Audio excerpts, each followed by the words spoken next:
आपको सोचना चाहिए कि एक तरफ जो बोलते हैं वो है और दूसरी तरफ जो करते हैं, इन दोनों चीजों में एक बड़ी खाई है। एक तरफ अच्छी अच्छी बातें बोलते हैं, आपको कहते हैं कि आदिवासी समाज का सम्मान किया, लेकिन दूसरी तरफ जब असली सम्मान देने का वक्त आता है पीछे हटते हैं। बार बार ऐसा होता है।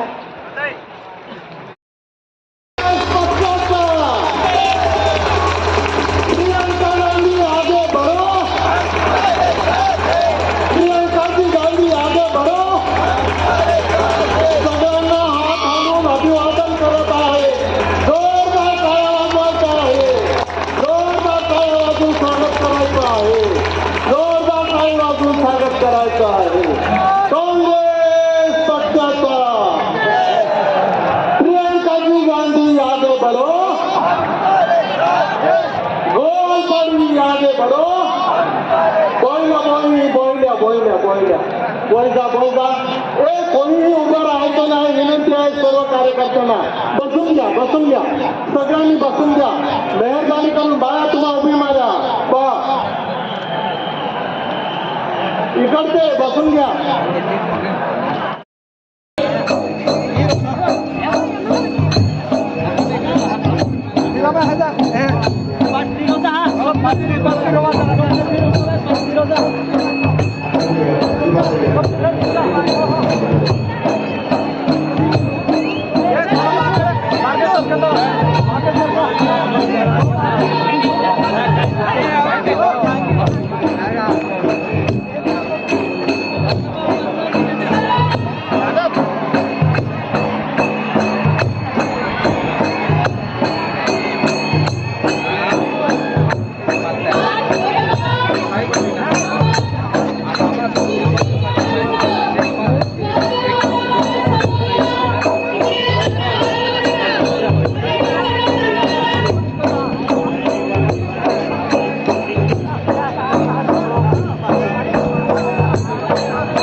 श्री रमेश चनीतवाला जी, श्री नाना पटोले जी, श्री केसी पाटवी जी, श्री गोपाल पाटवी जी, श्री श्री नायक जी और मंच पर उपस्थित सभी नेतागण, सभी कांग्रेस के पदाधिकारीगण, मेरे प्यारे कांग्रेस के कार्यकर्ता भाई बहन, मेरी प्यारी बहनें, मेरे प्यारे भाई, इस सभा में आपका बहुत बहुत स्वागत।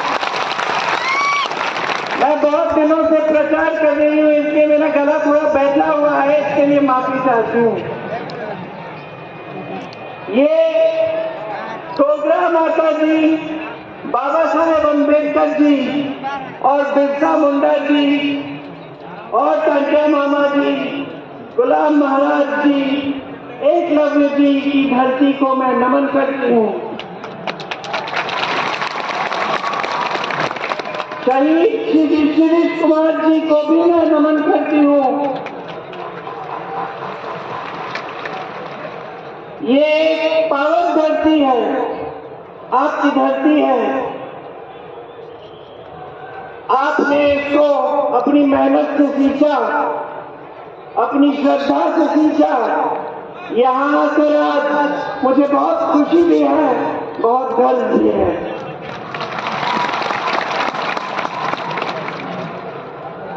मेरी दादी इंदिरा गांधी जी यहाँ आया करती थी। मुझे अभी चंद्रिका जी बता रहे थे कि हमेशा जब जब चुनाव का प्रचार शुरू होता था, हमेशा यहीं से वो प्रचार को शुरू करती थी। उनका आदिवासी समुदाय के साथ एक बहुत गहरा रिश्ता था, एक ऐसा रिश्ता था जिसमें आपका पूरा आदर है। वो हमेशा कहती थी कि आपकी जो संस्कृति है वो दुनिया की सबसे अच्छी, सबसे मजबूत संस्कृति है। जब भी आपके बीच आती थी और आपके जीवन की समस्याओं को देखती थी, समझती थी, आप हमेशा उनको कुछ छोटा बनाकर कुछ देते थे। वो सारी चीजें आज भी उनके घर में रखी हुई हैं। राहुल और मैं छोटे थे, वो हमें दिखाती थी कि देखो, अगर वो दिखाती थी कि कहां से आई है ये चीजें आदिवासियों ने जो बनाई। आपने अगर एक टोकरा भी दिया होता तो उस टोकरे को भी संभाल के वो अपने कमरे में रखते।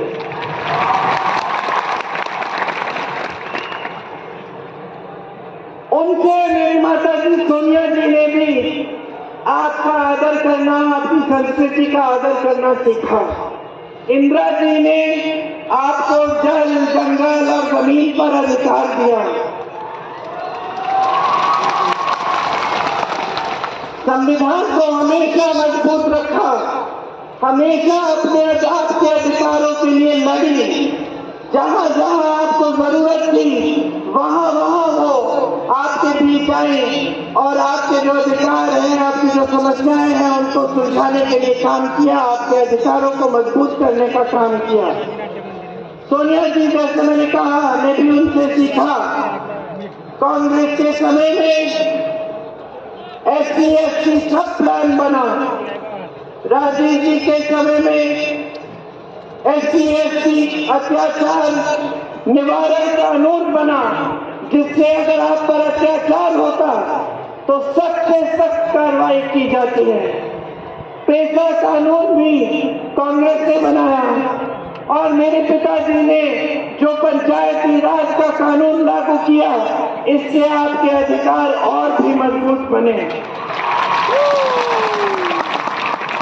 बाद में सोनिया जी ने मनमोहन सिंह जी के साथ फॉरेस्ट राइट एक्ट बनाया, जिससे आपको जंगलों पर अपना पुराना अधिकार मिला। और यहीं से नंदुरबार से मनरेगा का कार्यक्रम शुरू हुआ, जिससे आपका रोजगार गांव में 100 दिन का रोजगार गारंटी होता था।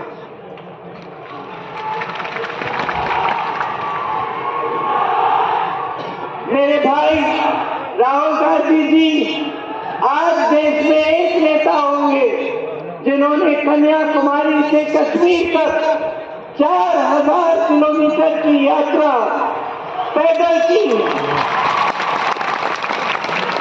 ये यात्रा आपकी जरूरतों को समझने के लिए थी। ये यात्रा आपके बीच आनी थी। शायद ही कोई ऐसा नेता होगा हमारे देश में जो आपकी समस्याओं को समझने के लिए, आपसे मिलने के लिए 4000 किलोमीटर पैदल चला हो। 4 महीनों तक चला और उसके बाद एक और यात्रा निकाली मणिपुर से मुंबई तक। कुल 8000 किलोमीटर आपके बीच आने के लिए, आपसे मिलने के लिए, आपके दुखों को समझने के लिए, आपकी कठिनाइयों को समझने के लिए। देखिए, हमारी जो राजनीतिक परंपरा है, हमारी जो राजनीतिक परंपरा है कांग्रेस पार्टी की, उसकी नींव महात्मा गांधी जी ने डाली। महात्मा गांधी जी ने क्या कहा था कि सत्य के पथ पर चलना है, और उसी पथ पे चलते चलते कांग्रेस के सब नेताओं ने, जितने भी महान नेता रहे हैं, ये सीखा कि लोकतंत्र में जनता सर्वोपरि होती है, कि हमारा काम है, हमारा धर्म है आपकी सेवा करना, हमारा दायित्व है कि हम आपके बीच आए और ये समझें कि आपका जीवन क्या है। लेकिन भाजपा की एक विपरीत विचारधारा है। उनकी विचारधारा आपकी संस्कृति को समझती नहीं है, आदर नहीं करती। जहां जहां मौका मिलता है वो आपकी संस्कृति को बदलने की कोशिश करते हैं। वो आपकी संस्कृति, जिस तरह से आप जंगल का आदर करते हैं, पेड़ों का आदर करते हैं, जानवरों का देखभाल करते हैं, जिस तरह नदियों को आप आदर करते हैं, नदियों का पानी आप पूछते हैं, ये सब चीजें भाजपा को न समझ आती है और न भाजपा के नेता इसका आदर करते हैं।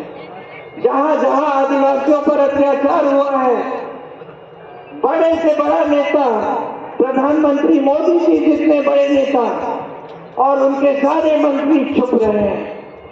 आपने मणिपुर में देखा होगा, एक महिला के साथ बहुत अत्याचार हुआ, उनको निर्वस्त्र करके सबके सामने लाया गया, वहां बहुत मौतें हुई, घर जलाए गए, लोग लड़े एक दूसरे से, लेकिन हमारे प्रधानमंत्री चुप रहे। अत्याचार हुआ, उन्होंने रोकने के लिए एक उंगली नहीं उठाई, कुछ नहीं किया। मध्य प्रदेश में एक आदिवासी भाई के ऊपर भाजपा के ही कार्यकर्ता ने पेशाब किया, उस समय कोई कार्रवाई नहीं हुई, वीडियो बना, पूरे देश भर में वायरल हुआ, भाजपा के नेताओं ने कुछ बोला भी नहीं। बाद में चुनाव आने लगा तो उस समय भाजपा के नेता उसके घर गए और उससे माफी मांगी, लेकिन जब तक चुनाव आया तब तक कोई कार्रवाई नहीं की थी। ये है इनकी सच्चाई। आपकी संस्कृति पर लगातार हमला करते हैं, आपकी आवाज को दबाते हैं। जहां जहां आप उठते हैं अपने अधिकारों के लिए लड़ने के लिए, जहां जहां आपकी आवाज बुलंद होती है, वहां आपको दबाने की कोशिश होती है। आपकी जमीनें बड़े बड़े उद्योगपतियों, खरपतियों को देने का काम होता है। जब आप आवाज उठाते हैं तब आपके पक्ष में, आपके साथ खड़े होने के बजाय आपको दबाया जाता है। हेमंत सोरेन जी इकलौते आदिवासी मुख्यमंत्री है इस देश में। आज चुनाव चल रहा है झारखंड में और उनको जेल में डाल दिया गया है। उन पर हमला बार बार भाजपा कर रही है। तो आपके कौम पे, आपके समुदाय पे, आपके समाज पे लगातार भाजपा और आरएसएस का हमला है। फिर यहाँ मंचों पर आकर बड़ी बड़ी बातें कहते हैं। राष्ट्रपति जी आज हमारी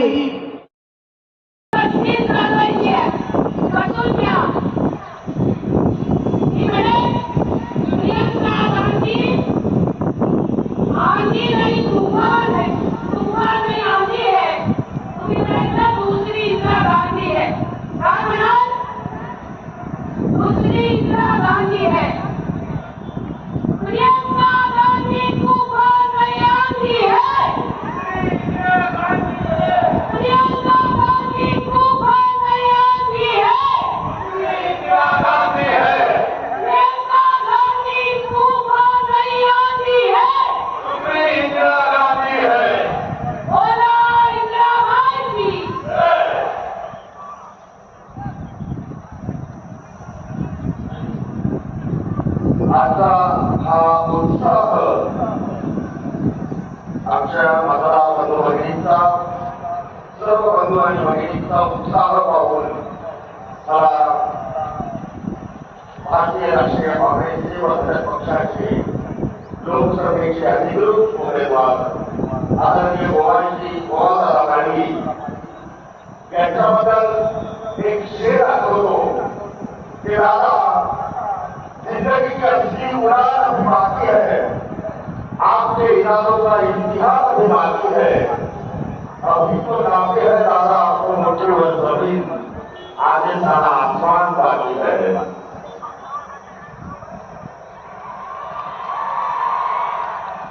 कृपया सर्व जे उभे आहेत त्यांना विनंती की त्यांनी खाली बसून घ्यायचं आहे। मंडपाच्या बाहेरही अजून काही बंधू आमचे उभे आहेत, त्यांना विनंती आहे की त्यांनी मंडपात येऊन बसून घ्यायचं आहे।